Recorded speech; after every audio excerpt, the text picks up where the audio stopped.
Thank you. I know. All of you are having such a great time meeting people you have not seen each other for a long time, but the program must begin. Bienvenidas, bienvenides, bienvenidos. Welcome to WOLA's 50th anniversary celebration.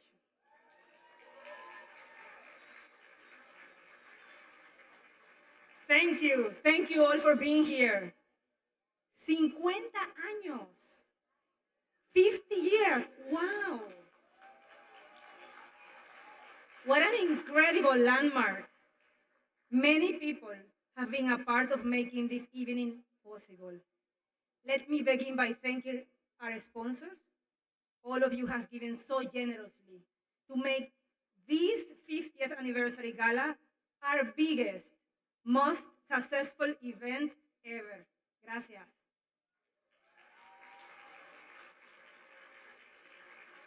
Thank you to our host committee and to our steering committee. I also want to thank our amazing, involved, dynamic board of directors, especially our board chair, Nancy Belden.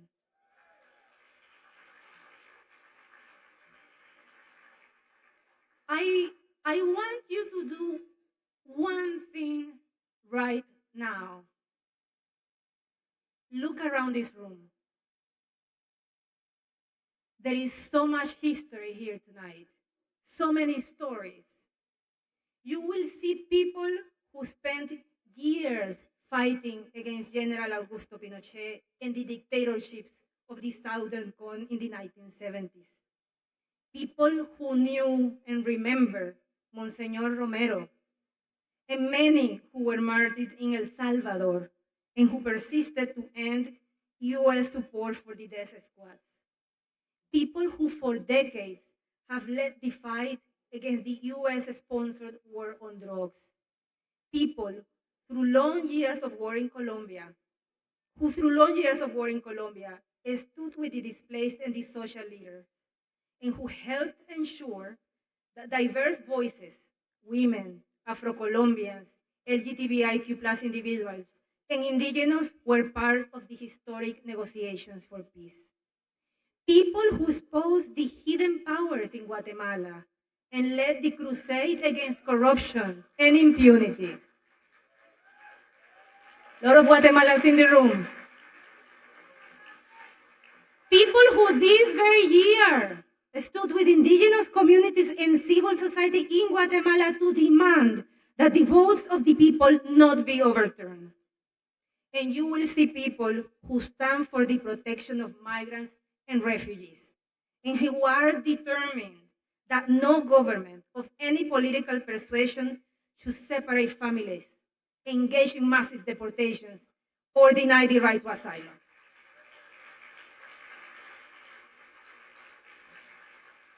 I could really go on and on and on with powerful stories, because all of you, in so many ways, are part of WOLA, past, present, and future.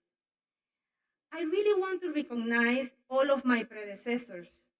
Many of them are here tonight. Some of you stepped in just for a short time when WOLA needed you, and others shaped the organization over many years. So I hope if you could please stand when I call your name. Don't be shy. It's only 400 people and a video that will be watched by thousands. Let me begin with the very first executive director of WOLA, Diane Lavoie.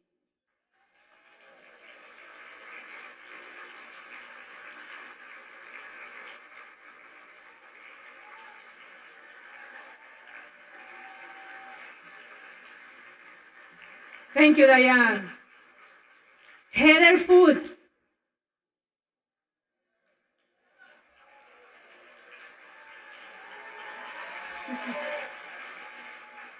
Alex Wildy. Alex Wildy. This. Ralph Fine.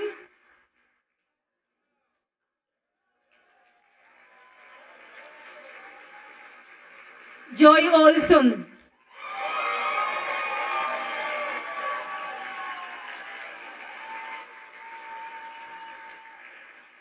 Matt Clausen,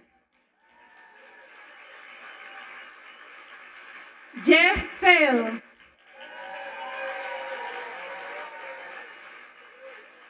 we also want to acknowledge Bill Spencer, who unfortunately could not be here tonight, and we want to honor the memory of George Vickers, who served as executive director in the 1990s. Finally, of course, a legend. Someone who's still the heart and soul of WOLA after 5 decades, Joe Eldridge.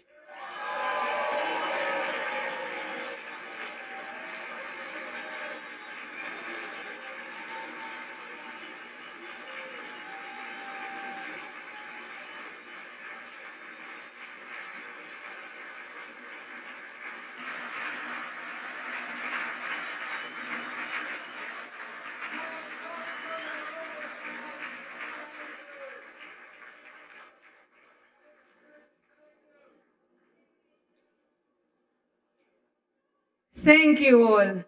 It is a privilege to follow in your footsteps. Last September, we began to mark our 50th anniversary with a commemoration of the coup in Chile. We remember not just the horrors of that time, but also how it galvanized the human rights movement across the Americas, and especially here in Washington.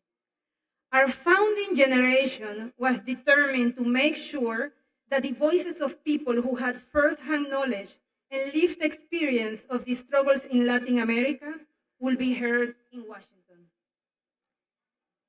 Throughout the years, WOLA has remained effective by combining strong ties with partners in the region with strategic connections to US and international policymakers. Therefore, tonight, we want to celebrate. Because it is important to celebrate each other. We bring our hearts and our whole being to the struggle of human rights and justice.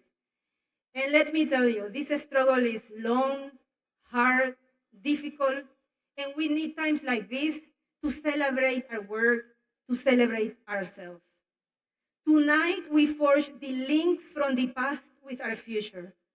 You will see in our program that the presenters of an award have themselves received the WOLA Human Rights Award in the past. Tonight, above all, we encourage and inspire each other for the challenges ahead. And on this note of inspiration, let me say a word about this year's honorees. El Programa Venezolano de Educación, Acción en Derechos Humanos, PROVEA.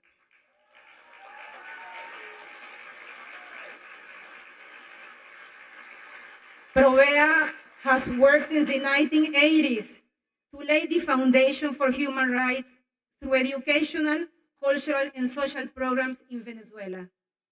Today, civil society is under severe threat in Venezuela and in many other countries, in part because authoritarian governments know that civil society amplifies the voices of citizens who aspire to democratic change. We are proud to honor PROVEA at this critical time for democracy in Latin America. Senator Patrick Leahy.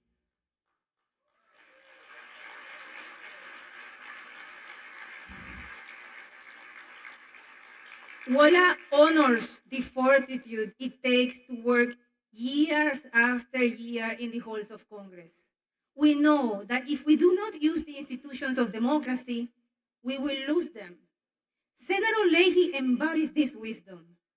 Among his many accomplishments, the Leahy laws say that the US cannot assist units of foreign security forces that violate human rights. For his call to conscience and the laws to back it up, we honor Senator Patrick Leahy.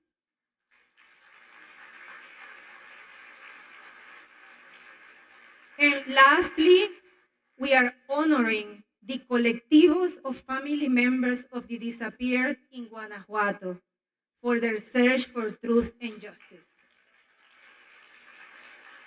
And their unwavering voices against growing militarization in Mexico. The number of disappeared in Mexico now totals over 116,000. We have representatives of these two collectivos tonight, and I'm eager for you to hear these stories of these courageous women who, at great danger to themselves, carry out their search for their loved ones. When victims become defenders, they hold a light of hope for an entire nation. All of us who work in the field of human rights live at the crossroads of pain and hope, of memory and possibility, of rightful anger and effective action. We witness, document, demand accountability. And here at WOLA, we work with partners to change policies of the United States governments and across the Americas to advance the values of human rights and democracy. We provide solid research to back up our proposals and enact advocacy strategies to make them a reality. The success of WOLA for 5 decades comes from being able to adapt and change to meet the challenges of the time. I am here tonight, a queer and feminist woman from Latin America heading an organization based in Washington, D.C.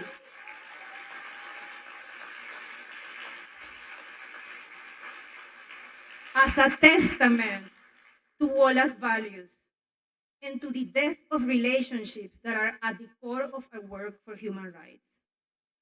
The challenges ahead will call on all of our creative energies. Democratic setbacks across the Americas bring with them all ghosts from the past. Los fantasmas del pasado vuelto. Threats to freedom of the press, closing of civic space, silencing of dissent, enforced disappearances, and state-sponsored violence. And we know that there are new dangers. The rising authoritarianism that we see now, including in the United States, has been eroding democracy gradually through a politics of disinformation, demonization, and the massive spread of technology that carries false narrative. Authoritarianism is patriarchal, anti-rights, extremist, and divisive. We know these authoritarian forces collaborate and learn from each other. So our message is simple yet powerful. We will not let them win.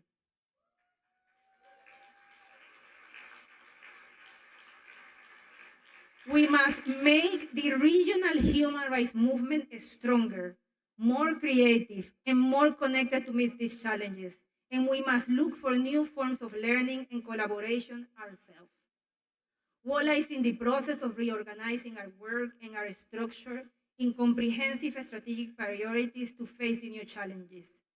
And we are working to create a new community of practice for human rights defenders, civil society organizations, and social movements all over the region. WOLA's mission has always been, as Joel reminds us, to be the connective tissue with those who are fighting for human rights. At WOLA, as we reach out to new people and partners, we see new connections and work towards new strategy to confront the new issues.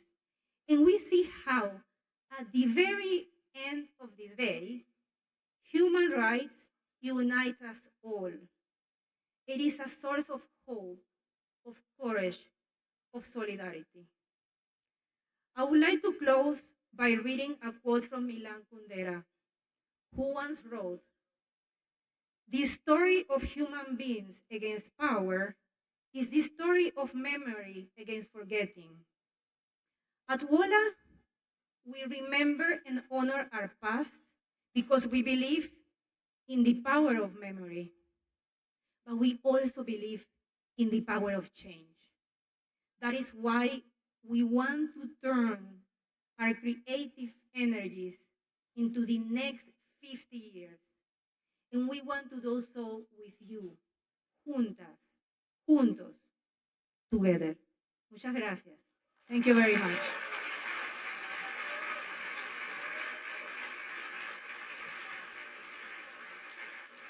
Thank you.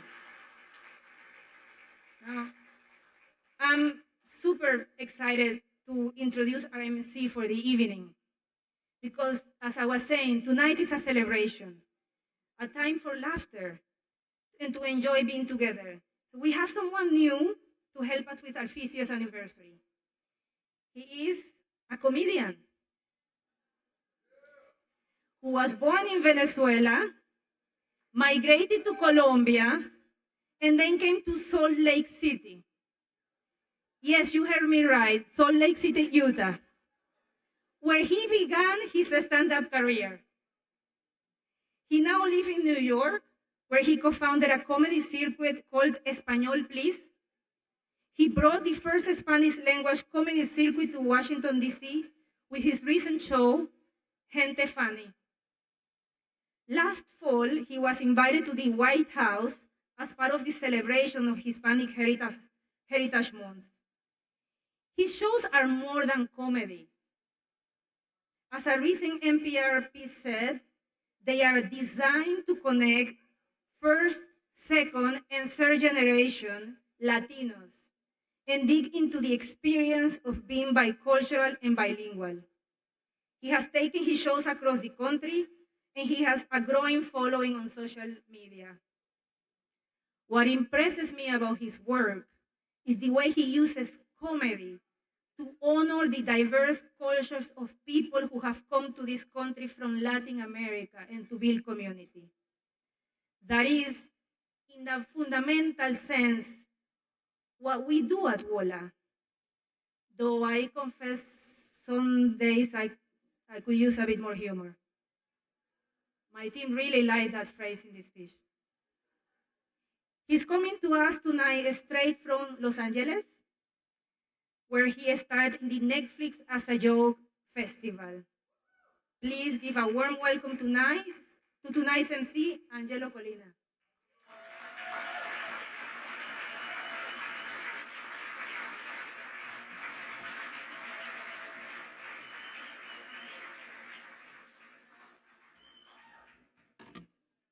Wow. Thank you, Carolina. Give it up again for WOLA's President Khaled. I'm so honored. You almost make me cry for the third time today. I'm so honored to be here. I am honored not just with you, Carolina, but with everybody who supports WOLA and WOLA's work. Give it up for yourselves. I think it's amazing what you do.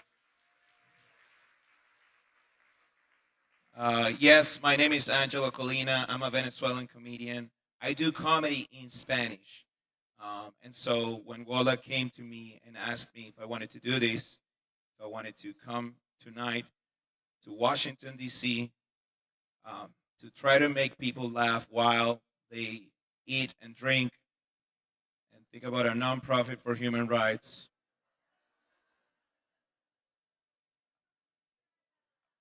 I said, sure, not my first rodeo. But now that I look at you and I feel intimidated now, I go like, well, it might be my last rodeo. That I'll tell you. This is not usually my regular crowd. This is what I'm trying to say. I have been asked 3 times tonight where the bathrooms are at.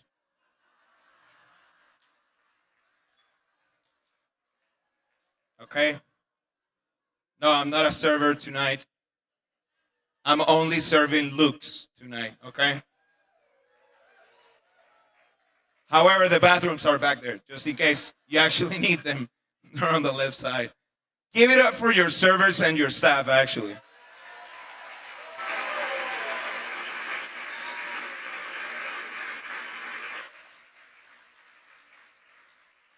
All jokes aside, it is truly an honor to be here. I do want to say, for a lot of you, a lot of people don't realize this, but being a Latino is not something you realized when you're back in your home, back home in Latin America. This is true. When I was in Venezuela, I was only Venezuelan. I wasn't a Latino, okay? It's real. And when I went to Colombia, I was also a Venezuelan. A Veneco, sometimes, if you might say. We like that word now, so it's okay. But it is true. You only realize that when you get here. When you come here, like in my case, I did come to Salt Lake City, Utah. Not by choice. It wasn't immigrating. Being an immigrant is not like, because I feel like people think sometimes like people choose where they are immigrating to, you know? We don't choose. We take what's available a lot of the times, okay? It's not like college. We're not applying. It's not a decision, okay? And so I was in Salt Lake City. And when I was there, I actually realized what being a Latino was. I really saw how it really didn't matter as much where I was from. It mattered more how much we had in common.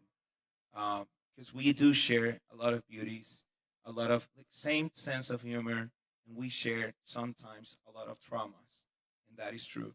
And if it wasn't for organizations like WOLA, we wouldn't be able to actually connect and to realize how much and how many struggles we have that are alike. And so I want to thank WOLA for that.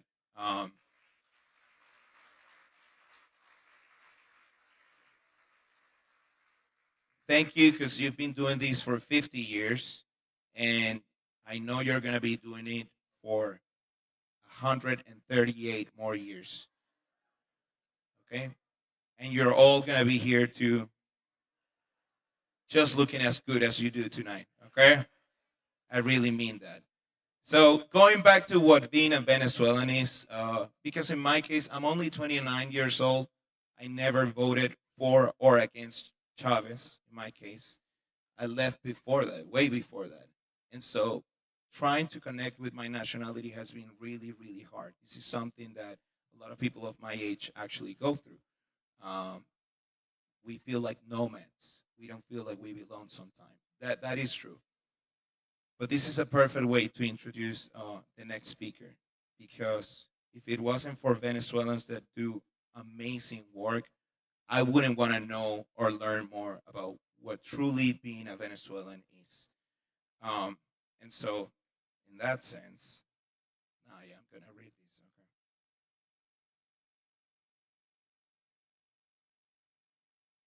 Okay. I usually don't read on stage. I just want to say that. How are you guys feeling right now? Okay, that's better. I know it's only salad, but we have more stuff coming. So keep eating, okay? This is when you eat and you don't pay as much attention to me. No, I'm actually introducing. It is my honor to introduce the next speaker. To present our first award, I am excited to introduce someone who's doing creative and courageous work on the front lines on the fight for free expression in Venezuela. The organization she co-founded, Efecto Cocuyo, received the WOLA Human Rights Award in 2019 for their commitment to independent journalism and the defense of human rights. Many of you know the Cocuyo that inspired the name of this group. The Cocuyo is a little bug that generates its own light. What a great metaphor for a digital platform that aims to be a product of millions of sparks that together can illuminate an entire nation. Through some of the darkest times, Efecto Cocuyo has produced award-winning reports that shine a spotlight on injustice, corruption, and the abuse of power, but also on the extraordinary resilience of people who, with their daily lives, resist repression. Venezuela can be very dangerous. Very. Can be a very, very dangerous place for human rights defenders. Yet, Luzmeli Reyes and her colleagues persist in investigating, reporting, and training interpret new generations of journalists. Please welcome, it is my honor to introduce WOLA board member and former WOLA human rights honoree, Luzmeli Reyes.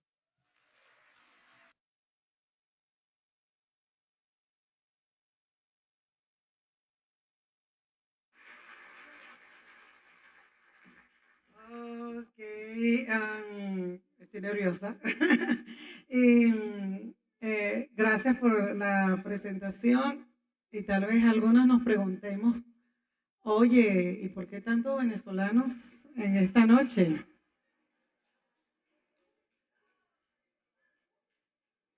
En realidad es que nos han expulsado de nuestro país y por eso seguramente ustedes han visto a muchísimos venezolanos en distintas partes, donde está incluso aquí en Washington, D.C., donde han cambiado todo el sistema de delivery. Y entonces uno dice, ¿qué tiene que ver la teoría del caos con todo esto?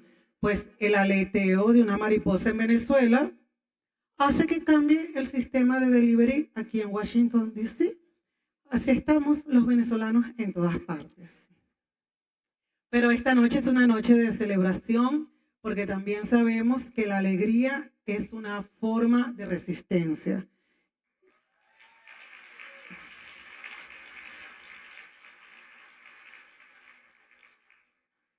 Y si algo sabemos hacer en el Caribe venezolano es resistir, así que... Bueno, hoy me toca hacer esta presentación de el premio a la organización Provea.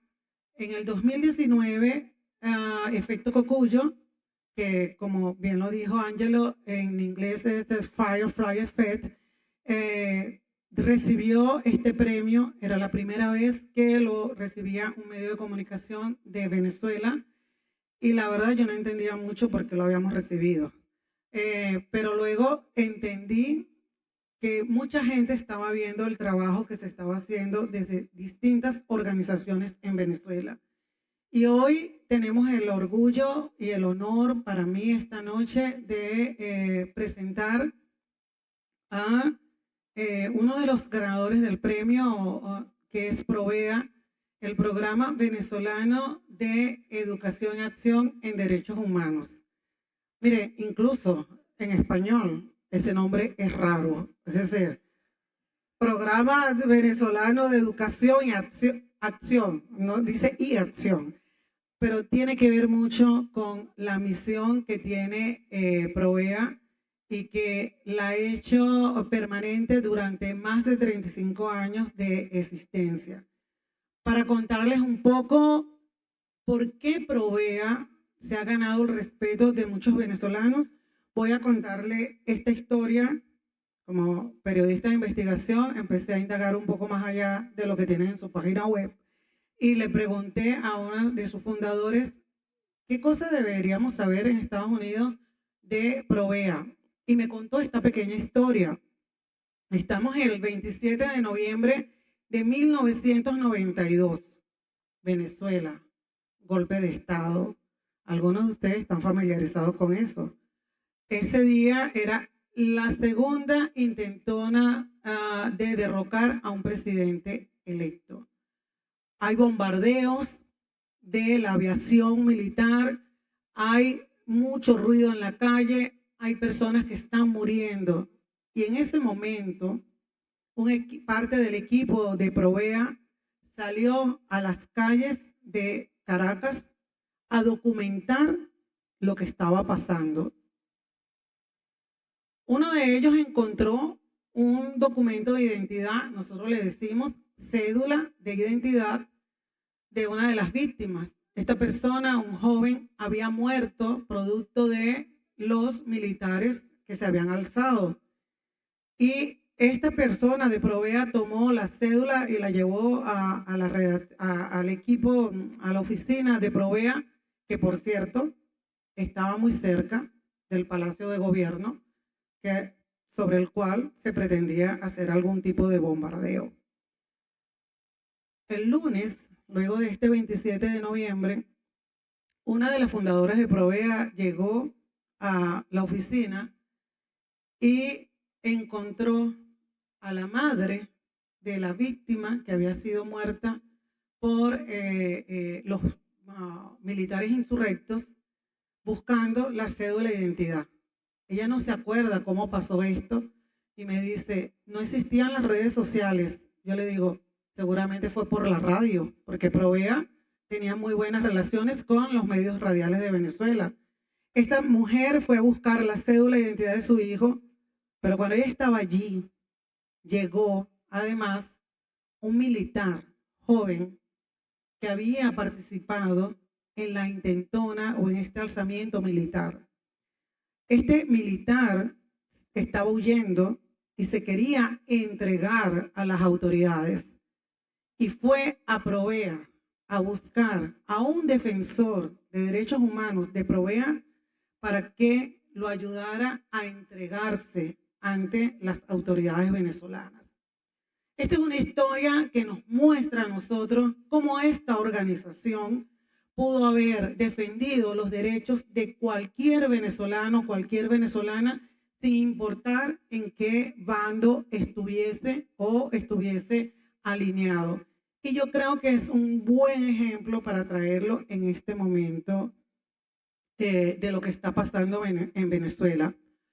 Provea ha pagado, sus miembros han pagado con persecución, con acoso, con campañas de legitimación, el hecho de haber sido persistente en esta búsqueda de defensa de los derechos humanos de todos y todas las venezolanos.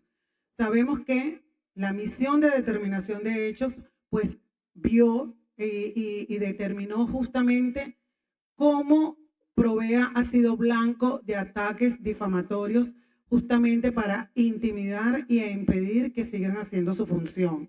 La Comisión Interamericana de Derechos Humanos recientemente amplió todas las medidas cautelares para que los miembros de Provea puedan seguir haciendo su trabajo en Venezuela. Sabemos que aquellos que luchan por los derechos en Venezuela, pues sabemos la situación que hay en el país y cómo se nos impide muchas veces ser voces disidentes. Y sin embargo, Provea ha estado allí. Además, me atrevo a decir que Provea ha salvado muchas vidas y una de esas vidas tal vez fue la mía propia y la vida de muchos de los miembros de mi equipo de periodistas. Porque entre otras cosas me enseñaron a ser firme, a no tener miedo, pero también a defender la verdad como periodista. Hoy celebramos con humildad y con alegría, porque sabemos que estamos aquí esta noche y que sabemos que la alegría es una forma de resistencia, y por eso it is my honor to present the WOLA 2024 Human Rights Award to Lisette González and Marino Alvarado from Provea, Venezuela.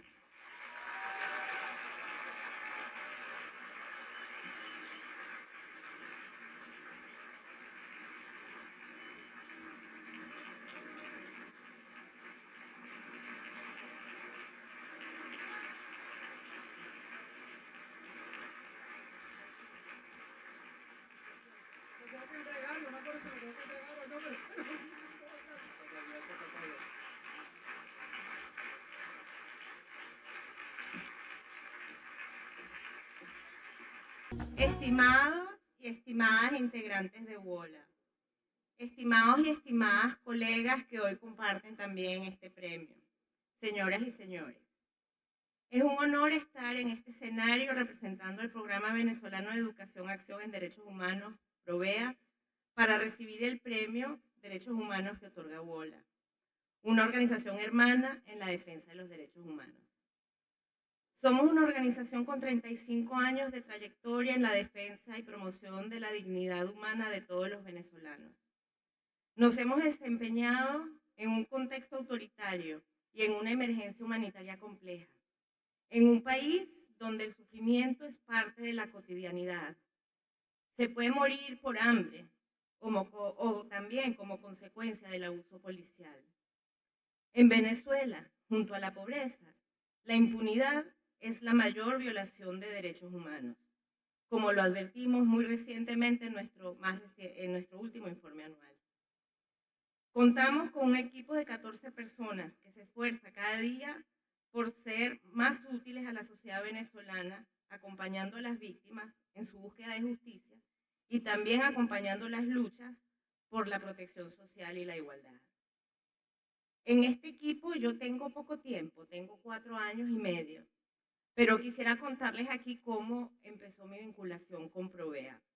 En 2015, mi papá acababa de morir en el helicoide, mi papá Rodolfo González, que fue un preso político. Y en el momento en que la fiscal general de la República nos buscaba y nosotros teníamos miedo de ir o no a la fiscalía, a esas citaciones, porque temíamos también ser instrumentalizados, aunque bueno, no usaba yo esa palabra en aquel tiempo. Y lo que primero que hice fue escribirle a Rafael Uzcategui, que era en aquel tiempo el coordinador general de Provea, para preguntarle qué hacer frente a estas solicitudes de la Fiscalía. Y Rafael se encargó de organizar en aquel momento una reunión con los abogados de casi que todas las organizaciones de derechos humanos en Caracas para oír cuál era nuestro miedo y darnos su consejo de qué debíamos hacer frente a ese momento que estábamos enfrentando. A partir de ese momento, bueno, mantuvimos el contacto y bueno, luego en 2020 me tocó empezar a trabajar en Provea y ha sido un gran aprendizaje para mí trabajar con un equipo tan experimentado, tan comprometido e ir creciendo también como defensora de derechos humanos. Pero no quisiera hoy que nos centráramos solo en esta historia de dolor y de sufrimiento que comparten los venezolanos y las víctimas. También hay otras historias. Hay resistencia, se respira esperanza de cambio.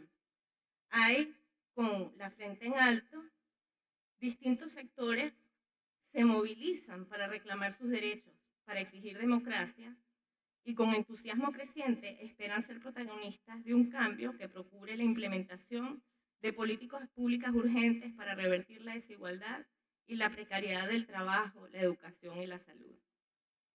No podemos además olvidar hoy a los más de 7 millones de venezolanos y venezolanas que se han visto forzados a huir buscando una vida digna o preservar su libertad. Hoy, en toda América y en otras latitudes del mundo, se esfuerzan por integrarse, aun cuando en la mayoría de los casos no se les reconoce como refugiados y no reciben entonces la protección que se merecen. En Venezuela actualmente hay 3 defensores de derechos humanos encarcelados: Javier Tarazona, Rocío San Miguel y Carlos Julio Rojas. Para ellos y 370 presos políticos más, les pedimos nos acompañen a exigir su libertad. Pedimos a todos los presentes que estén muy atentos a la situación de Venezuela en los próximos meses. El régimen no democrático que gobierna Venezuela actuará de forma más arbitraria, intentando mantenerse en el poder. El riesgo aumentará para los defensores y defensoras y para toda persona que aspire el retorno de la democracia. Resaltamos el acompañamiento y la solidaridad de Wola con el pueblo venezolano. Tenemos más de 2 décadas coordinando acciones por la democracia y los derechos humanos en Venezuela. El apoyo recibido se ha extendido a otras organizaciones venezolanas, lo cual evidencia el compromiso de Wola con nuestro país. Los felicitamos por estos 50 años de existencia.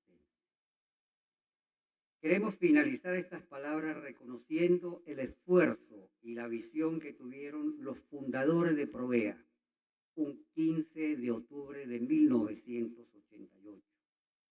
Dinora Contramaestre, Raúl Cubas y Ligia Bolívar construyeron una organización para ayudar a la gente, a los más humildes y vulnerables.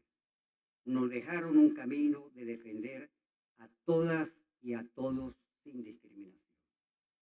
La defensa de los derechos humanos no tiene color político, solo busca documentar la verdad de los más vulnerables. Por eso, hoy nos hacemos eco del sueño de un gran venezolano, novelista y primer presidente de la Comisión Interamericana de Derechos Humanos, Rómulo Gallegos, quien dijo: siempre será mi mayor aspiración que Venezuela sea ese país ejemplar, donde vivir plenamente sea grato y decoroso. Gracias y buenas noches.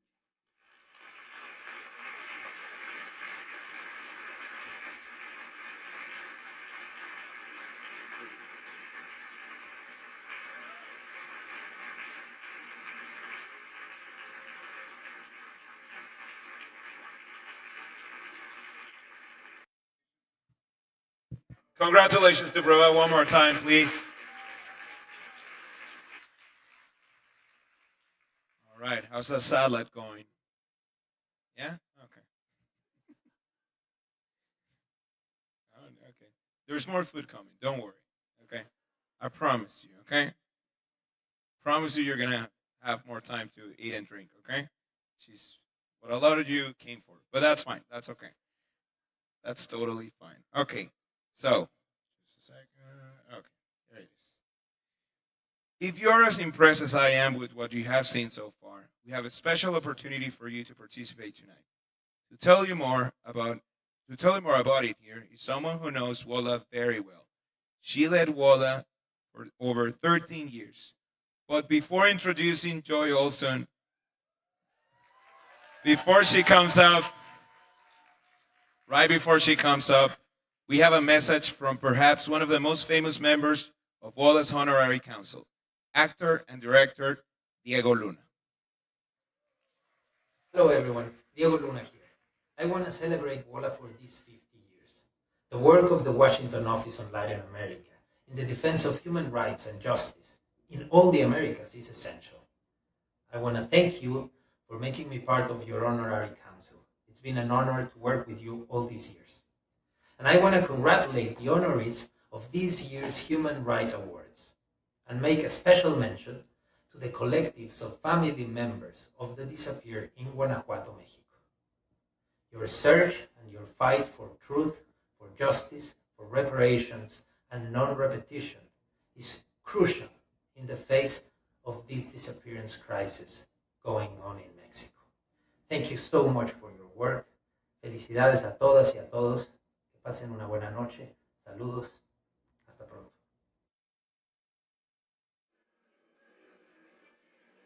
Angelo, thank you.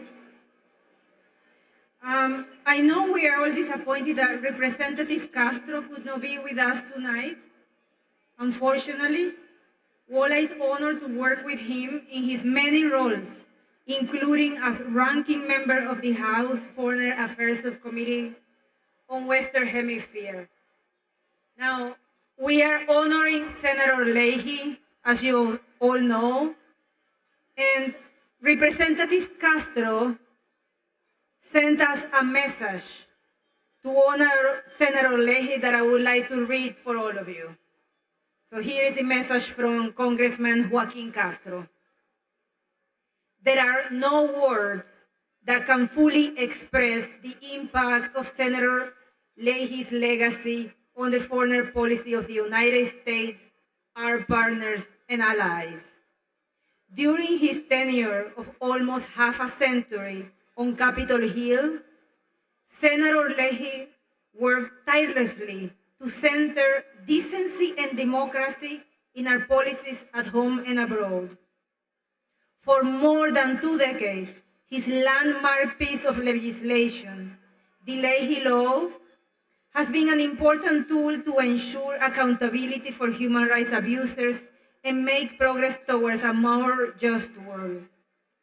I will also be remiss not to recognize the other awardees tonight, whose strength and resilience is an inspiration across the Western Hemisphere.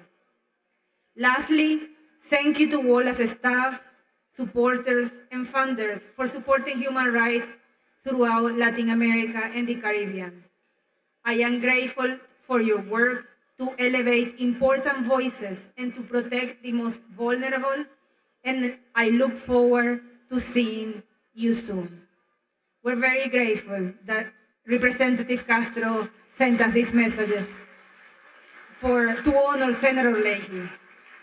And as president of WOLA, I want to echo these words. Senator Leahy has been a staunch defender of human rights in Latin America throughout his long career, and we're very grateful for his work and that he agreed to be one of our human rights honorees for our 50th anniversary. Now, to accept the award on his behalf, we have someone who has also been very close to WOLA and the cause of human rights over many years. Tim Reeser, who was Senator Leahy's top foreign policy staffer. Tim has worked tirelessly behind the scenes to turn the principle of human rights into law. Tim received WOLA's Human Rights Award in 2015. So please join me in welcoming Tim Reeser to receive our award on behalf of Senator Patrick Leahy.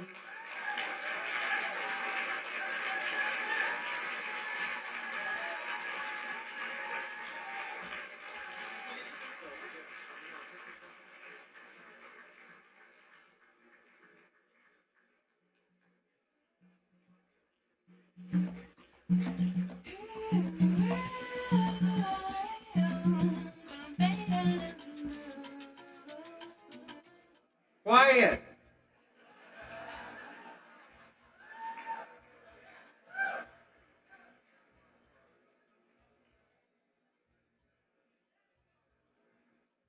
As some of you know, I was fortunate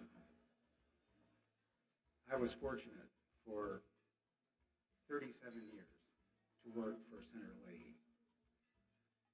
So it's a real honor for me to be here on his behalf. I just wish that the senator could be here himself. Senator Leahy was elected to the U.S. Senate 8 times. He was chairman of the Appropriations Committee and the Judiciary Committee and President Pro Tem of the Senate. So he accumulated many awards over all those years. Some of them had real meaning. Some of them didn't. This award, as I think you will see in the video in a moment, has real meaning for Senator Leahy.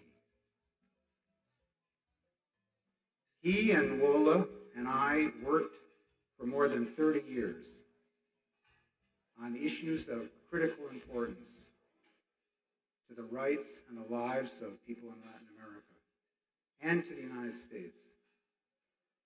Sometimes we succeeded and sometimes we didn't. Through it all, we loved working with all of you. Joe was there from the beginning. And of course, Jim McGovern and Cindy.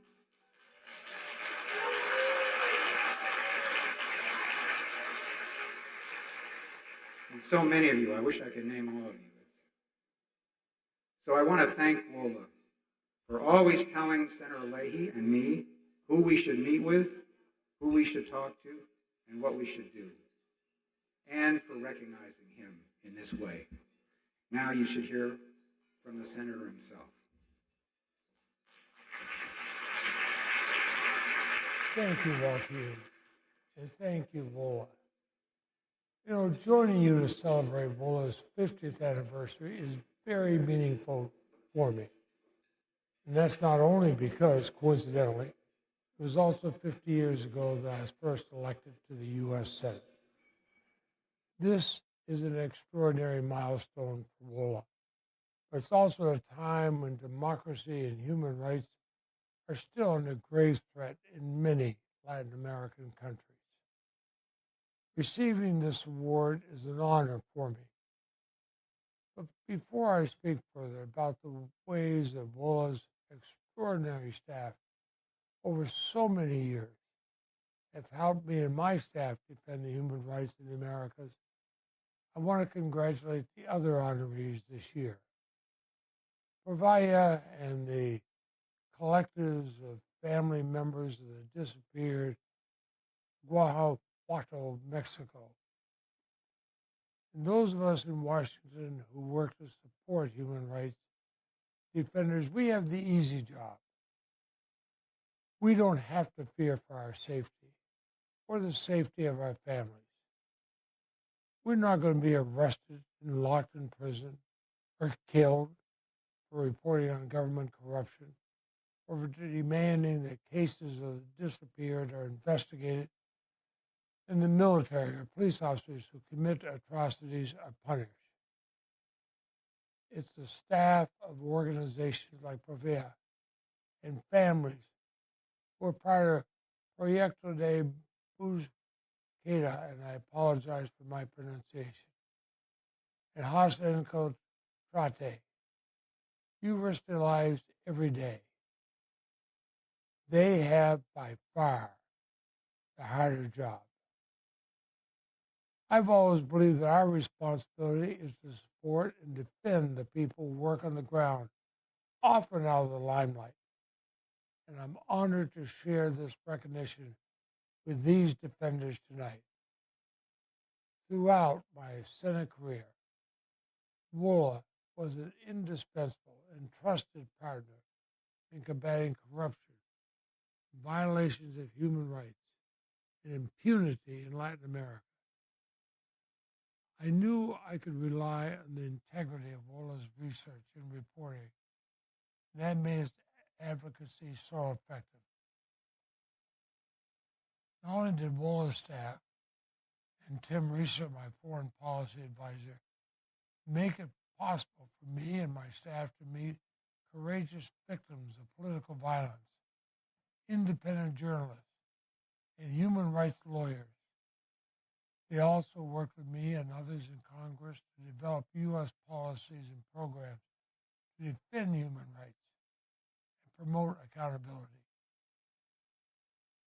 Some of my earliest forays into human rights as a U.S. Senator were during the armed conflicts in Guatemala, El Salvador, and Nicaragua.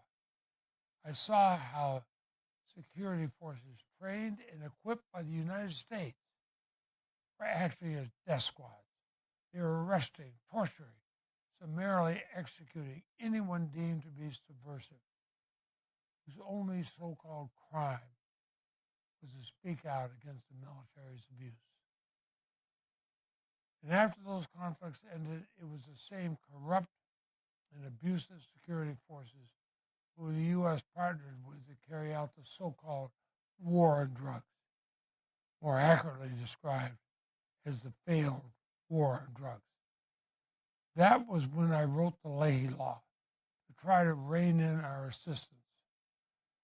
The Leahy Law has become institutionalized in ways I never would have predicted, but we also know that we cannot leave it to the State Department alone.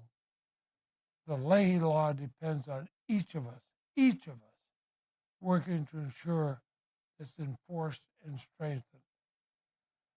I think back to the assassination of Archbishop Romero and the killings of the Jesuit priests and others in El Salvador. I will never forget visiting the church where the Archbishop was shot, standing at the altar. And I thought of that as I stood at that same altar. Throughout the years since then, there have been both glimmers of hope and a return to the old ways. Perhaps nothing illustrates the latter more than 43 students from Ayotza Zinapa who were forcibly disappeared in Mexico in 2014. The fact that that case is still unsolved is indicative of how much more needs to be done to break down the wall of impunity in Mexico. There are countless other unsolved, unpunished atrocities in Mexico and elsewhere in Central and South America. That's why I think we all need to support Guatemala's President Arevalo, who brings integrity to the office, and an alternative to the corruption and the suspension of civil liberties that are common in many Latin countries. There was a time when a significant number of Democrats and Republicans stood together in defense of human rights in Latin America. By the time I left the Senate, it became a lot harder to find that kind of bipartisan support. Today, it's even more important that the White House and the State Department set the right example. You know, it's one thing to speak out in defense of human rights and in support of human rights defenders. That's essential. But we need to use our leverage to hold accountable governments that abuse their authority. Something we in the United States do too reluctantly. At a time when democracy and the independence of the judiciary are under assault in our own country, and authoritarians that manipulate elections and the courts are gaining support in Latin America, WOLA's mission is as relevant and necessary as it's ever been during the 50 years. You have so much to be proud of. You brought so many brave human rights defenders to Washington so we could hear their stories firsthand. You defended only their rights, but in doing so, you defended the principles this country stands for, but which at times our government has failed to live up to. You set an example that inspired me and so many others. Now, the work is far from finished, but I'll be forever grateful to have had the opportunity to partner with WOLA for so many years. Thank you from the bottom of my heart.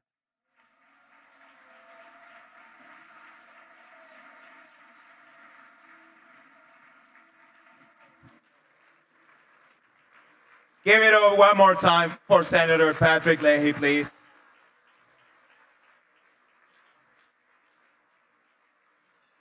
Can somebody please take a video of this? I just want to say I got a standing ovation at the end. This is impressive. The senator is 84 years old. I don't know if you knew that. 84 years old. And look at how much he said in those 8 minutes. And look at how well produced that video is. Look at how much time he took for this video for you. Okay? 84 years old. Diego Luna is 44 years old. Okay? Just wanted to let you know that. I feel like he shot the video in the same wall where he shot his Narcos Mexico casting scene. Didn't even choose a nice wall of the room. It's amazing. These are jokes. Please, Diego, let me work with you. If you're ever watching this, okay. It's a good opportunity for me. I don't want to ruin it. All right, okay. So, moving on. This is it's very important to remind you what we're all here for. Please, if you haven't donated, you know you can just go on the phone, on an iPhone, just type 50155. Okay, that's where you're going to send the text message. That is if you're high tech, like Senator Leahy, okay? If you know how to do this, you do it on the phone, okay? You do it there, you type WOLA 50, $28,000, and your name, okay?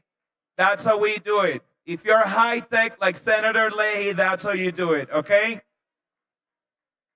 If you're not good with technology like Diego Luna, you can just place a card on the table and somebody from the WOLA staff is going to help you out, okay? Does that make any sense? Okay.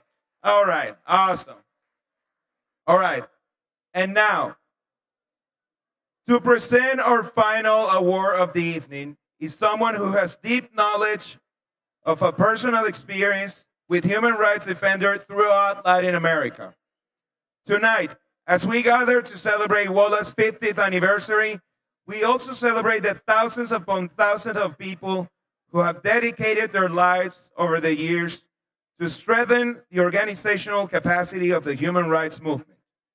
People who work day to day connecting with communities, making grants and strategic development. They help victims, witnesses, people of conscience become effective change makers.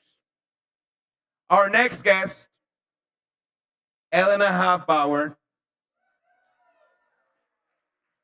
has brought decades of expertise to her role as a regional director for the Ford Foundation's Mexico and Central America office based in Mexico City.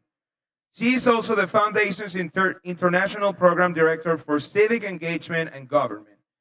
In this work, she has helped people throughout the world who have passion for justice become powerful advocates.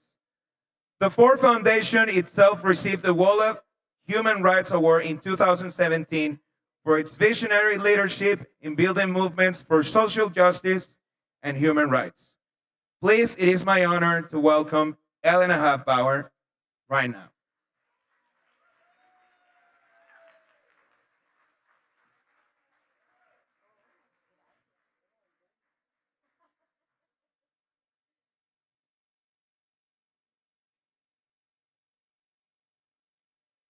Mexicana, latina y vanidosa además. Entonces, déjenme quitarme los lentes. Sí se necesita ¿verdad? Buenas noches. Good evening. Esteemed guests and human rights activists. It is a true honor to gather today to celebrate not only the courageous work of our award recipients, but also a significant milestone in the history of the Washington Office on Latin America. Its 50th anniversary.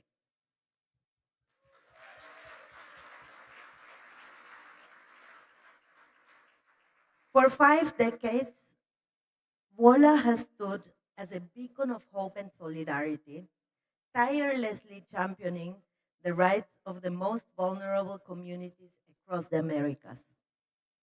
Today, as we present the 2024 WOLA Human Rights Award to the colectivos of family members of the disappeared in Guanajuato, Mexico, we reaffirm our commitment to the pursuit of justice, dignity, and human rights for all.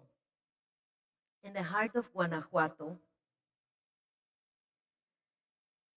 where pain and loss overshadow hope, these colectivas have emerged as signs of courage, resilience, and determination. They stand as living testimonies to the power of collaborative action and the unwavering pursuit of justice. Olimpia Montoya, a guiding light within Proyecto de Búsqueda, has dedicated herself to searching for Mexico's disappeared loved ones. She has not only provided solace to grieving families, but has also catalyzed crucial advancements in their fight for justice. Olimpia played an instrumental role in the establishment of the National Forensic Bank, a set of databases and systems that contain information that can be used for the identification of persons. This is a vital tool in the ongoing quest to bring closure to the countless families across Mexico. Viviana Mendoza, an indomitable voice with the colectiva Hasta Encontrarte, has fearlessly spoken out against the scourge of militarization in Mexico. In a country where violence and impunity have become the operative system, Viviana's unwavering advocacy, alongside Veronica Duran, has been a rallying call for accountability and dignity. Through their courage and conviction, they have challenged the status quo, inspiring others to stand up and demand change. As we honor these remarkable individuals and their tireless efforts, we cannot ignore the stark reality that spurred their activism. My country faces an unthinkable crisis with over 116,000 disappeared persons. 116,000 disappeared persons. Each one representing a family torn apart, a life unjustly affected and taken, and a story left untold. Governments and institutions in Mexico are failing. They are failing us. They are failing to safeguard the fundamental rights of their citizens. Olympia, Viviana, and Veronica's tireless work underscores the urgent need for systemic change, accountability, and justice. And this has not arrived. Let us celebrate not only Olympia, Viviana, and Veronica, the admirable women who are the recipients of this prestigious award, but also the countless individuals and colectivos working to advance the cause of human rights in Guanajuato, in Mexico, and in the Americas. Marco Antonio Montoya Juárez, Manuel Ojeda Negrete, Iván Arturo Silva Durán, and every single disappeared person in Mexico demand that we continue the fight hasta encontrarles.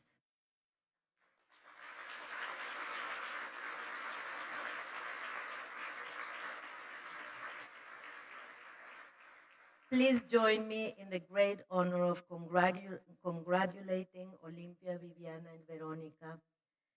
Agradecemos su trabajo todos los días porque sin ustedes no habría ni un atisbo de esperanza en nuestro país. Gracias.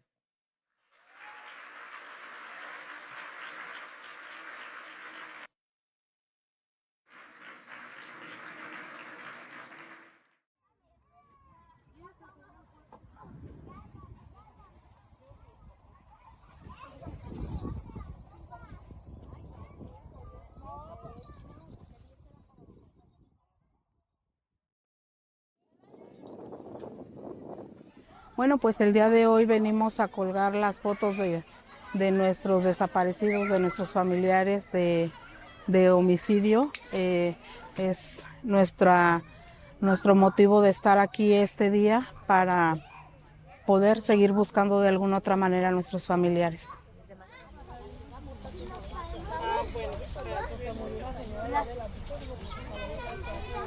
Nació un día que queríamos protestar en el municipio porque queríamos exigir seguridad y que la violencia parara, y colgamos las fotos en un arbolito. Creamos un proyecto muy hermoso que se llama el Bosque de la Esperanza, que es este es Javier, el hijo de la señora Vero Salas.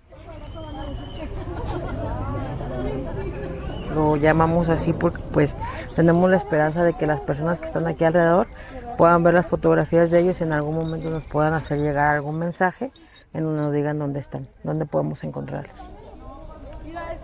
Lo que sí tengo muy claro, muy presente, es que cuando desaparecieron a Manuel hice un stop en mi vida, un alto a todo lo que yo creía que era vivir, que era salir adelante. Alguna vez cuando tenía 11 años fui privada de mi libertad un año y la persona que me encontró fue mi hermano Manuel. Me encontró en Abasolo, Guanajuato. Y fue la única persona que cuando regresé de ese evento tan traumático me siguió tratando como una niña. Cuando lo desaparecieron dije, no lo pensé, solo veo que abandoné todo, me salí del trabajo y me dediqué a buscarlo. Al principio, los primeros años yo sola, inconsciente de los riesgos que una mujer corre al buscar a un familiar desaparecido. Si no lo busco yo, no lo busca nadie. Si no lo busco yo, no lo busca nadie. Porque vivos los queremos. ¡Viva los queremos! Yo llegué buscando, pues más que nada ayuda. Yo no sabía ni a quién acudir en ese momento. Tenía la necesidad muy grande de salir a buscar, de tener alas para yo saber qué fue lo que pasó con él. Créame que no nomás ya ahora busco nada más a él, sino a todos los que nos hacen falta, y que si en realidad no es mi paz, cuando menos va a ser la de otras familias. Él es mi hijo. Es difícil y es muy crudo porque nadie quisiéramos tener que estar haciendo ese trabajo. Tendríamos que estar recorriendo los cerros, rastreando la tierra para saber si o no hay alguien ahí. Pues era un trabajo sin herramientas y sin acompañamiento. Hoy en día sí ya contamos en Guanajuato con una comisión de búsqueda, pero el trabajo de campo lo sigue haciendo las familias. Anteriormente mis actividades eran muy diferentes, muy fuera de riesgo. Ahorita pues estoy todo el tiempo en búsqueda en campo. Soy la coordinadora de la brigada de búsqueda. Esta brigada es un grupo de mujeres que salen a buscar, que son parte del colectivo. El día de hoy la brigada de búsqueda nuevamente sale a campo. Y bueno, pues yo aquí afortunadamente tenemos un hallazgo positivo. Y bueno, de aquel lado podemos ver, estamos a escasos 30 centímetros, en donde Fiscalía trabajó, hizo un levantamiento de un cuerpo. Y bueno, pues aquí está la evidencia de cómo desafortunadamente trabajan ellos. Se llevaron aquel cuerpo y lo dejaron olvidado. Y pues bueno, ahorita pues es todo, ¿no? Eso es cansancio físico, son amenazas, es cansancio mental, son tristezas, es de todo, ¿no? Porque pues, pasa el tiempo y no puedo localizar a mi hermano. El salir a marchar, el salir a exigir que nos regresen a nuestros familiares es difícil, tanto como salir a búsqueda por el miedo a ser asesinada, a ser desaparecida. Quiero hacer un llamado atento a los cárteles diversos que aparecen en este estado, que nos conozcan, somos la brigada, no buscamos culpables, no queremos tener problemas, lo único que queremos es regresarnos a casa. Les pedimos por favor que conozcan a las hermanas y a las madres que lo único que quieren es salir a buscar, es regresarlos a casa. La señora Yadira y buscaba a mi hijo yo lo encontré ya, no como yo quería, pero ya lo encontré, pero fue gracias a la brigada, gracias a ellas, a todas mis compañeras que hicimos lo posible por encontrarlo. Esto es una agonía, esto es desgastante, estarlo buscando, o sea, ¿por qué nos hacen más daño? El daño ya está, el daño ya lo tenemos, ya estamos destrozadas. Queremos que nos ayuden a buscar a nuestros hijos y no que nos ayuden, simplemente que nos den seguridad para poder salir a buscarlos. Lo más difícil es que hemos localizado a 203 personas ya que estaban en fosas clandestinas, que hemos aprendido a sacarlas con nuestras propias manos. Y eso pues es también lo esperanzador, porque tengo la fe y la esperanza en Dios de que en algún momento, en algún lugar yo pueda encontrar de esta manera a mi hermano, que sea yo quien lo pueda sacar de donde lo enterraron, de donde me lo desaparecieron. Una persona que está buscando o un familiar de desaparecido, conecta perfectamente con alguien que esté en la misma situación. Y ahí es donde creas estas hermandades de dolor, pero a fin de cuentas son hermandades también de mucho coraje, de mucha empatía, de mucha resiliencia, porque es lo que necesitamos estando de este lugar. Encontrarme con estas mujeres es algo muy poderoso, y reconocernos hoy nuestra lucha y todo lo que estamos haciendo como defensoras de los derechos humanos. Tenemos que seguir avanzando, tenemos que seguir proponiendo, tenemos que seguir moviéndonos para que todo siga avanzando, no podemos quedarnos estáticos. Y claro que el miedo existe a cada segundo de nuestra vida, pero existe mucho el amor. A las 2 y a las 3. Encontrarnos pronto. Toda aquella mujer que busca, las que buscan en fosas, las que comparten una ficha en Facebook, las que implementan leyes, las que van a marchas, la que haga cualquier tipo de cosa, en ellas recae mi esperanza y mi seguridad, porque es la seguridad de que no importa qué pase. Yo sé que la violencia está muy fea, que han asesinado a muchas buscadoras, pero sé que esto va a continuar. De verdad no estamos solas, tenemos mucha gente al lado de nosotros que nos va a ayudar a encontrar a nuestros hijos y a cada uno de los que nos faltan.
aquí se quedó.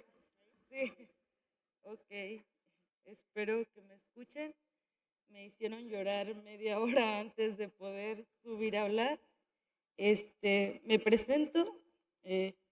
Es un gusto revuelto con tristeza estar aquí. A nombre de mis compañeras, agradezco a UOLA por el reconocimiento a la lucha de todas las buscadoras en el estado de Guanajuato. Gracias a ustedes y a quienes nos ayudaron a estar aquí y por habernos volteado a ver. Ahora sabemos que hay muchas personas que no conocemos, pero que se solidarizan con nuestra lucha.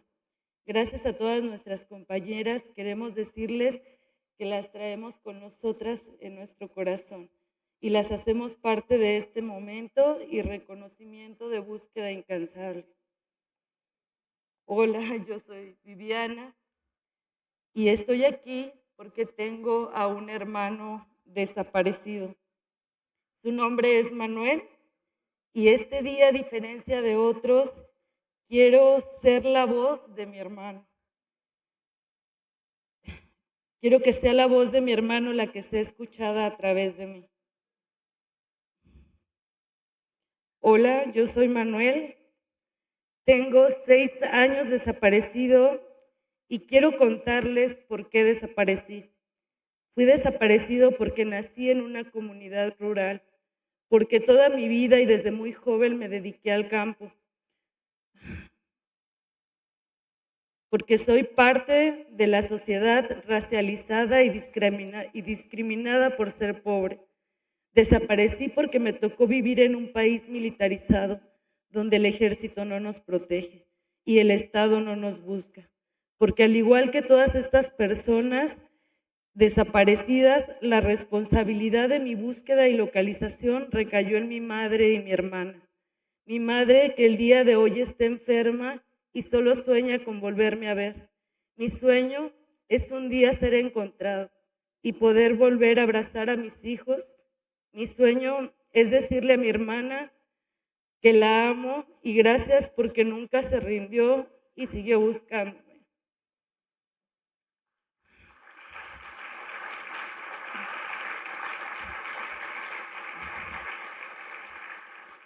Cuando me desaparecieron en el año 2018, el Estado mexicano se encargó de decir que yo andaba en cosas malas. Nunca me dieron la oportunidad de defenderme, porque no estoy aquí presente para decirles que mi única responsabilidad de mi desaparición es haber nacido. A todas las mujeres que buscan a un familiar desaparecido y que en su camino han encontrado cientos de fosas clandestinas y que han salido a marchar y a defender nuestra vida y nuestros cuerpos ya sin vida, les agradezco el defender mi dignidad, por no dejar que nadie ensucie mi reputación, por ser mi voz para regresar a casa, por ser mi voz para defenderme donde quiera que yo me encuentre, porque sé que lo hacen por amor y humanidad.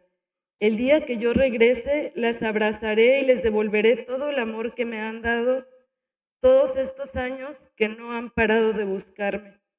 Pido a la gente que no me vean como un número más en un cúmulo de más de 116,000 personas desaparecidas. No dejen que nos vean solo como una cifra. Somos seres humanos que lo único que queremos es volver a casa. Gracias a todos por escuchar a mi hermano Manuel y por darnos este reconocimiento.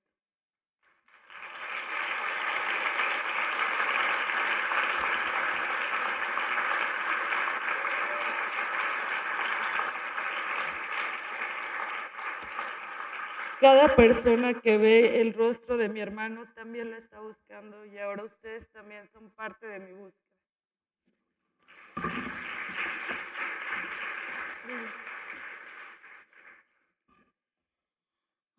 Hola, buenas noches. Mi nombre es Olimpia Montoya y soy la voz de mi hermano Marco Antonio. Él fue desaparecido el 18 de marzo del 2017 en Celaya, Guanajuato. Él es un hombre de 49 años. Marco, como le decimos, o Pollo, es un padre de familia excelente. Es un trabajador de mantenimiento industrial, cocinero en ratos libres, hijo amoroso y gran hermano. Mis padres son unos adultos mayores. Mi papá, don Pepe, tiene 94 años y mi mamá 79. Todos los días se preguntan qué fue de Marco. Nadie a esta edad ni a ninguna edad deberían caminar cerros, basureros, predios en busca de rastros de dónde fueron depositados sus hijos, utilizando varillas de acero, picando el piso para encontrar alguno de ellos. Busco a mi hermano porque mis padres ya no pueden salir a buscarlos por sus propios pies, porque no quiero verlos partir de este plano sin que ellos sepan que fue de su hijo. En Guanajuato, un estado industrial y próspero económicamente, actualmente hay 24 colectivos de búsqueda, grupos de familias que se han debido unir por la necesidad de encontrar a los más de 4,000 personas desaparecidas. Durante mucho tiempo el gobierno de Guanajuato negó que hubiera desaparecidos y fosas clandestinas hasta que las familias alzamos la voz. Hemos denunciado que la búsqueda de las autoridades es simulación, no tienen las herramientas necesarias para buscar, no se coordinan entre ellas, pierden la información y nos revictimizan.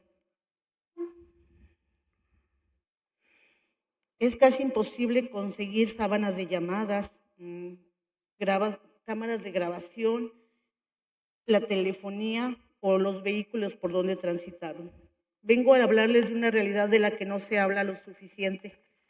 En nuestro país hay 52,000 cuerpos sin identificar. Es terrible que encontramos a nuestros seres queridos nuestros seres queridos, que luego las autoridades no las identifiquen y que los vuelvan a enterrar en panteones o semejos, sin devolverles sus identidades y sin regresar con sus seres. Hay una doble desaparición en nuestro país, la institucional. La ley ordenó que se creara el Banco Nacional de Datos Forenses, donde se concentra toda la información de las diversas autoridades del país para ayudar a la identificación de estos 52,000 cuerpos. Sin el banco, nosotros tenemos que peregrinar de estado en estado, viajando distancias tan largas como de Miami a Phoenix, llevando a las 32 fiscalías del estado y la federación los perfiles genéticos de nuestros familiares para que se encuentren en sus bases de datos. En el 2023 ganamos el juicio en compañía del Centro PRO para que la Fiscalía General de la República creara el Banco Nacional de Datos Forenses y cumplieran por fin su obligación de devolver el nombre a quienes les arrebataron la vida y la identidad. Pero la lucha sigue. Quiero recordarle a la Fiscalía que el banco se encuentra inconcluso y inoperante. Aunque hayan anunciado puesta en marcha a casi ya un año, hoy quiero animarles a todos ustedes a que nos ayuden a poner el tema en los diálogos con Estados Unidos, con México, porque estas herramientas técnicas y de las que hemos tenido que aprender tienen un objetivo humanitario, traerle paz a las familias.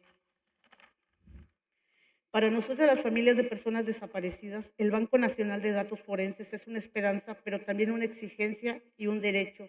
Nuestro derecho a tener certeza de que nuestros familiares están siendo buscados en todas partes. El Estado mexicano ha sido omiso mucho tiempo. Demandamos a la Fiscalía General de la República que sensibilice con nuestro dolor y no evada más su responsabilidad. Por todas las familias que buscamos, exijo identificación ya.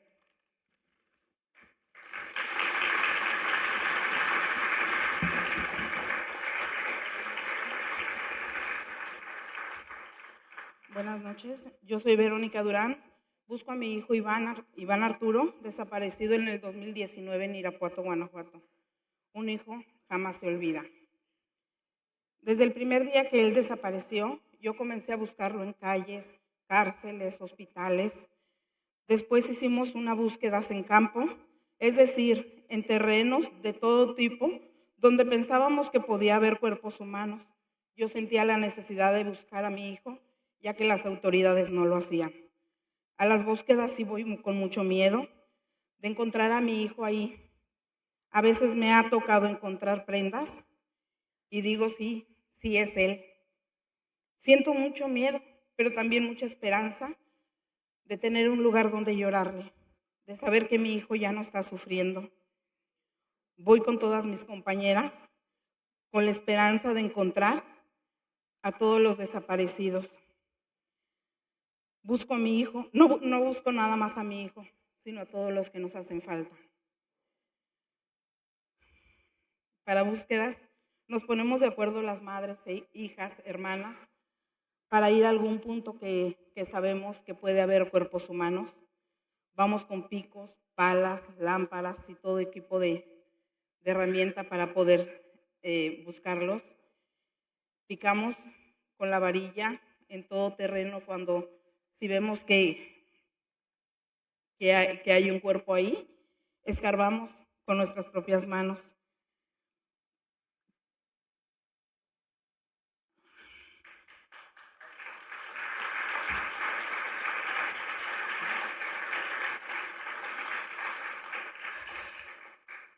En las búsquedas enfrentamos un gran riesgo. El Estado nos niega las medidas de protección muchas veces, pero eso no nos detiene, porque nos gana el amor de madre y vamos solas. Pero cualquier medida de protección siempre es insuficiente para el equipo de personas que vamos, 10, 15, 20 personas.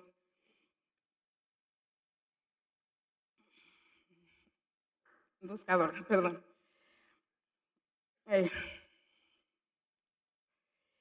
En el colectivo hemos recibido amenazas a compañeras directamente.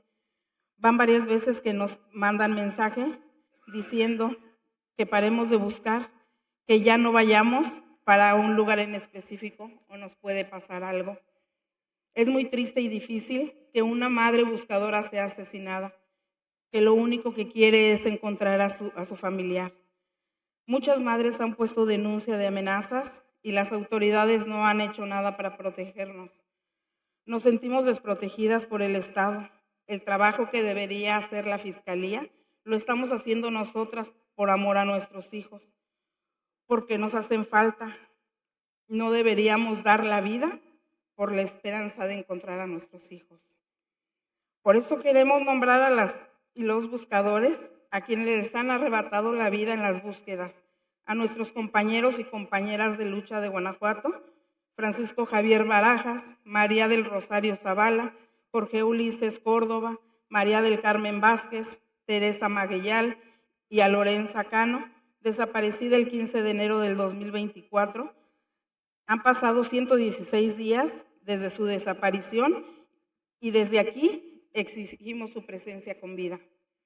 También recordamos a nivel nacional a Maricel Escobedo, Nepomucemo Moreno, Sandra Luz, Miriam Rodríguez, José Iván Orozco, Zenaida Pulido, Gladys Aranza, José Nicanor, Ana Luisa Garduño, Brenda Yasmín, Grisel Pérez, Rosario Lilian y Griselda Armas. Mañana es 10 de mayo en México. Mañana se celebra el Día de las Madres. Pero 116 madres no tendrán nada que festejar. Les hace falta su hijo. Gracias a Wola por la invitación.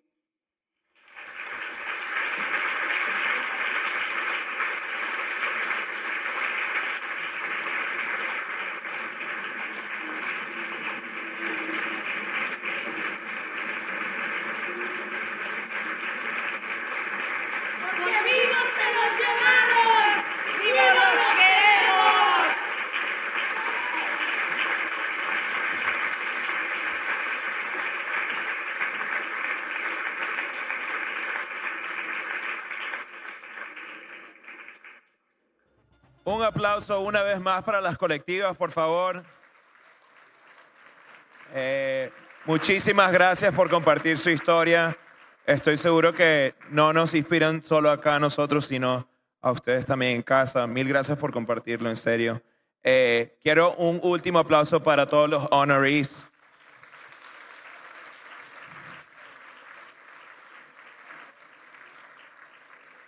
For those who didn't get it, just give it up for yourselves. That's what I meant. Okay, so right before saying goodbye, I just really wanted to take the time to thank you, Carolina. Thank you, Saida. Thank you to all the WOLA team for this.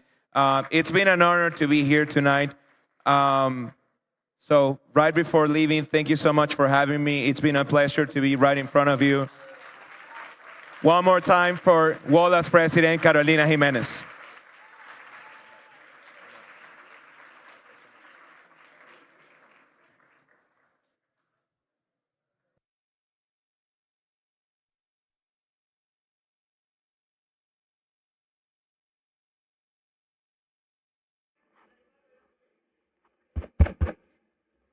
Thank you, Angela. Okay.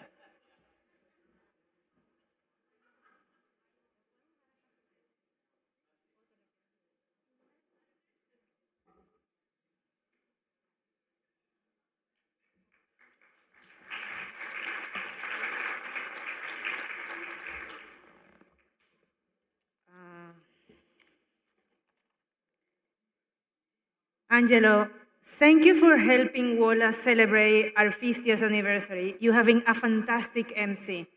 Muchas gracias. Angelo, we are excited to welcome you to the WOLA family. And in case you were not warned, once you enter the WOLA family, you never leave the WOLA family. So, see you next year. We really hope this is the beginning of many future collaborations. And we will be looking forward to your next shows here in Washington because I know you have made some new fans tonight. Gracias, Angelo. Thank you to our presenters. Muchas gracias a nuestros presentadores.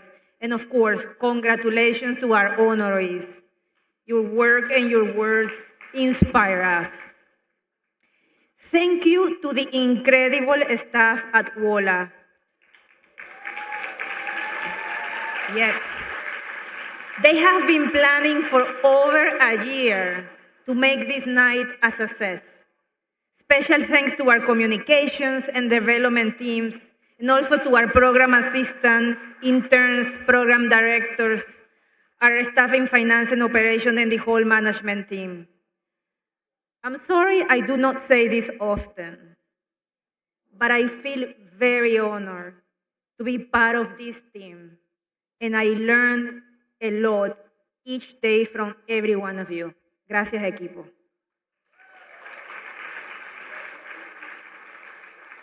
Thank you to all of our sponsors, all of you who raised your paddle or sent a text tonight. Without you, WOLA would have not reached this amazing milestone. We are profoundly grateful for your support so that WOLA can take on the challenges of the next 50 years. I don't know how you feel, but I feel this was like a big family reunion. Yes, with many people from many generations from across the US and Latin America converging here tonight. It has been a great night. And we have some good news. The party is not over. La fiesta aún no se acaba. Please join us for more drinks and dessert, both on this floor and upstairs in the mezzanine level. You can take the stairs or the elevator at the back of the room. The amazing Mauricio Miranda band will be sitting behind me for our after party. So please head upstairs to the mezzanine or to the back of the room. And upstairs you will find photos, a timeline of WOLA history, and of course, have a chance to reconnect with people you may not have seen in many years. When you are ready to leave, there is a photo booth near where you came in to register, and you can make a photo memory of this night, just for fun. And before you leave this room, please leave your translation headsets on the table because we need to give them back. Thank you all. On to the next 50 years of WOLA. Gracias.